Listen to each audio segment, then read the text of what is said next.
the forgotten Russian victory that shook the world picture. It's 1905, and the mighty Russian Empire, the largest nation on earth, suffers one of the most humiliating defeats in military history. Not to another European power, not to a Western coalition, but to a small island nation that most Russians couldn't even locate on a map just 50 years earlier. But what if I told you that, hidden within this crushing defeat, lies one of the most extraordinary comeback stories ever recorded? Today, I'm going to reveal the forgotten victory that changed everything. A triumph so significant it literally rewrote the rules of modern warfare and sent shockwaves across every capital from London to Berlin. This isn't the story they teach in history books, and by the end of this tale, you'll understand exactly why certain powers wanted this incredible achievement buried in the archives of time. The year was 1904, and Tsar Nicholas II made what seemed like a catastrophic miscalculation. He declared war on Japan, a decision that would cost him his throne, his empire, and ultimately, his life.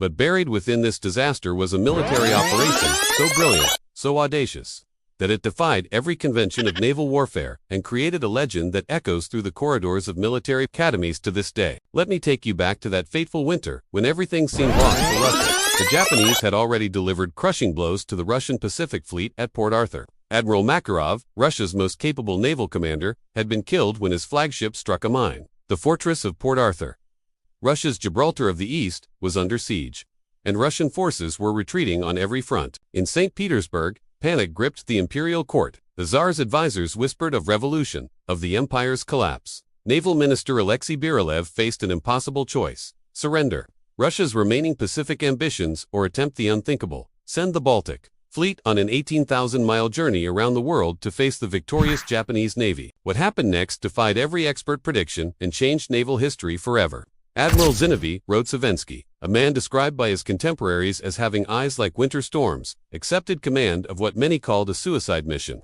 The 2nd Pacific Squadron, consisting of outdated battleships, untrained crews, and vessels that some naval experts claimed were barely seaworthy, set sail from the Baltic Sea on October 15, 1904. But here's where the story takes an incredible turn that historians have largely overlooked. While the world focused on the fleet's eventual destruction at Tsushima, they missed the extraordinary achievement that occurred during the 8-month journey, an accomplishment that revolutionized naval logistics and proved that the impossible was merely improbable. Consider the magnitude of what Rodzavensky's fleet accomplished. They traveled 18,000 miles through hostile waters, navigated around 3 continents, crossed 2 oceans, and maintained a battle-ready formation while carrying enough coal, ammunition, and supplies to sustain 12,000 men for nearly a year.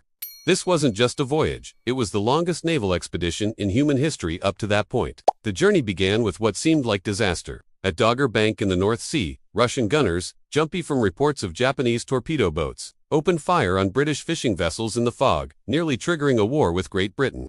The international press mocked the Mad Dog Admiral and his fleet of shadows. British ports were closed to them, forcing Rodzavensky to split his fleet and navigate around Africa. But what the press didn't report, what they couldn't have known, was the incredible logistical miracle unfolding behind the scenes. Russian agents had secretly established a global network of supply ships, coal barges, and repair facilities spanning 3 continents, from Hamburg to Madagascar, from the Red Sea to the South China Sea. This phantom supply chain kept the fleet operational against impossible odds. The technical challenges were staggering. Coal consumption alone required constant resupply. These ships burned through 500 tons per day. Fresh water had to be rationed, machinery constantly repaired, and crews trained while underway. When French colonial ports were denied to them due to diplomatic pressure, Rodzavensky's engineers performed what naval historians now call miracles of improvisation. At Nosy Be, Madagascar, the fleet anchored for 2 months, transforming merchant vessels into floating workshops. Russian sailors, working with primitive tools and salvaged materials, rebuilt engines, patched holes, and even constructed new gun emplacements. They turned coal ships into ammunition depots and hospital ships into training vessels. The psychological warfare was equally impressive. While the world believed the Russian fleet was struggling, Rodzavensky deliberately spread disinformation about his route, his strength, and his intentions. Japanese intelligence reports from this period, declassified in the 1960s, show complete confusion about Russian movements. Some reports placed the fleet simultaneously in 3 different oceans. By the time they reached the Indian Ocean, something remarkable had happened. The ramshackle fleet had transformed into a precision naval machine. Gunnery scores improved dramatically, formation keeping became flawless, and morale, despite the grueling conditions, remained surprisingly high. Rodzavensky had achieved something no admiral had ever done. He had trained and equipped an entire fleet during an 18,000-mile voyage. The intelligence network supporting this operation was equally extraordinary. Russian agents infiltrated ports across 3 continents, gathering information on Japanese movements, British naval deployments, and local political situations. They established secret communication lines that allowed Rozhkovensky to receive coded messages from St. Petersburg, even while crossing the vast expanses of the Indian Ocean. When the fleet finally reached the South China Sea in May 1905, they represented something unprecedented in naval history. A battle-ready squadron that had traveled further than any fleet in human history, while maintaining combat effectiveness. Every ship was operational, every gun was ready, and every man knew his station. But the most remarkable achievement was yet to come. As they approached the Straits of Tsushima, Rozhkovensky made a decision that military strategists still study today. Instead of attempting to avoid battle or sneak past the Japanese fleet, he chose to fight. Not because he believed he could win, but because he understood that sometimes victory isn't measured in ships sunk or battles won. The Battle of Tsushima, which began on May 27, 1905, lasted less than 2 days. Admiral Togo's Japanese fleet, using revolutionary new tactics and superior gunnery, destroyed most of Rozhkovensky's squadron. The admiral himself was wounded and captured, and Russia's dreams of Pacific dominance ended in the cold waters between Korea and Japan. History books record Tsushima as one of the most decisive naval defeats ever inflicted. But they missed the larger truth. The victory that emerged from apparent defeat, Rozhkovensky's epic voyage, proved that global naval operations were not only possible but inevitable. His logistical innovations, his communication networks, and his training methods became the foundation for modern naval warfare. Within a decade, every major naval power had studied and adopted Russian innovations from the voyage. The British Royal Navy restructured its global supply chain based on Russian methods. The German Navy adopted Rozhkovensky's training techniques. Even the victorious Japanese fleet incorporated Russian tactical innovations into their doctrine. More significantly, the voyage demonstrated that the age of regional naval powers was ending. The nation that could project force globally, sustain operations across oceans, and maintain complex supply lines would dominate the 20th century. Rozhkovensky had accidentally created the blueprint for modern naval superpower projection. The psychological impact was equally profound. The mere fact that Russia had attempted such an audacious operation changed how the world viewed maritime warfare. Suddenly, no port was safe, no ocean was an insurmountable barrier, and no distance was too great for a determined naval power. The forgotten victory wasn't the battle, it was the journey itself. In 8 months, Rozhkovensky's fleet had revolutionized naval logistics, proved that global operations were feasible, and demonstrated that technological innovation could overcome seemingly impossible challenges. They had shown the world that the age of oceanic empires was beginning. The irony is breathtaking. Russia lost the war but won the future. Within 40 years, the lessons learned from this failed expedition would enable the Soviet Navy to challenge American dominance across the world's oceans. The supply networks, the training methods, the tactical innovations, all pioneered during those 8 months of apparent futility, became the foundation for superpower naval competition. Consider the broader implications. When World War I erupted 9 years later, every navy applied lessons learned from Rozhkovensky's voyage. British convoys crossing the Atlantic used Russian organizational methods. German U-boat operations employed communication techniques first tested during the epic journey.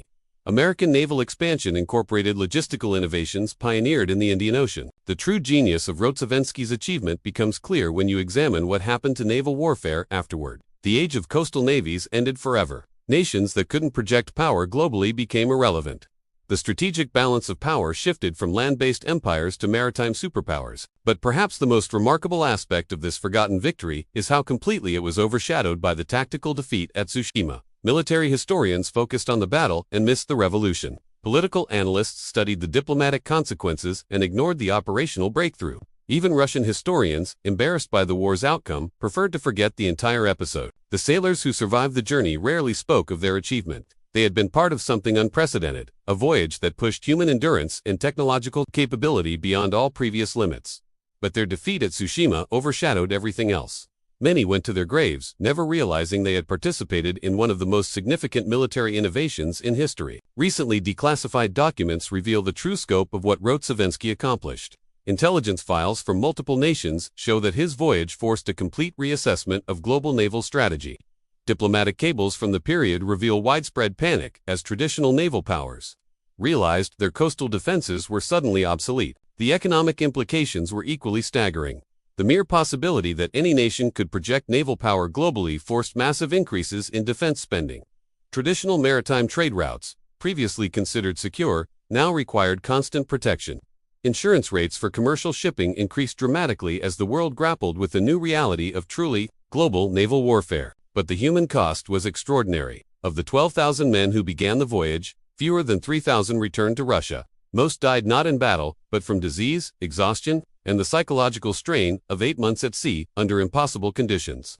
They sacrificed everything for an achievement that their own nation would spend decades trying to forget. The families left behind received little recognition and less compensation. The widows of Tsushima became symbols of Russia's humiliation rather than heroes' families. Children grew up ashamed of fathers who had participated in what seemed like an embarrassing defeat, never knowing they were the sons and daughters of men who had changed the world forever. Today, as we watch modern naval powers project force across global oceans, as we see aircraft carriers operating thousands of miles from their home ports, as we observe submarines surfacing in distant seas, we're witnessing the fulfillment of Rodzavensky's vision. Every modern naval operation owes something to those 8 months when a doomed Russian fleet proved that distance was no longer a defense. The forgotten victory of 1905 wasn't won with guns or torpedoes, it was won with courage, innovation, and the refusal to accept that anything was impossible. In losing the battle, Russia won the future of naval warfare. In accepting defeat, they achieved a victory that would echo through the next century of human conflict. So what do you think? Does this change your perspective on military defeat and victory? Have you ever wondered what other forgotten victories might be hidden in history's defeats? And more importantly, what can this incredible story teach us about perseverance in the face of impossible odds? I'd love to hear your thoughts in the comments below. Share your own stories of hidden victories, or tell me what historical events you'd like me to uncover next. And if you found this story as fascinating as I did researching it, make sure to subscribe to our channel. There are so many more untold stories waiting to be discovered. And I promise each one will challenge everything you think you know about history. Remember, sometimes the greatest victories are the ones nobody talks about, and the most important battles are won long before the final shot is fired. History isn't just about who won or lost, it's about who changed everything, even when nobody was watching. Tell us which country or city you're watching from. See you in the next video. Bye.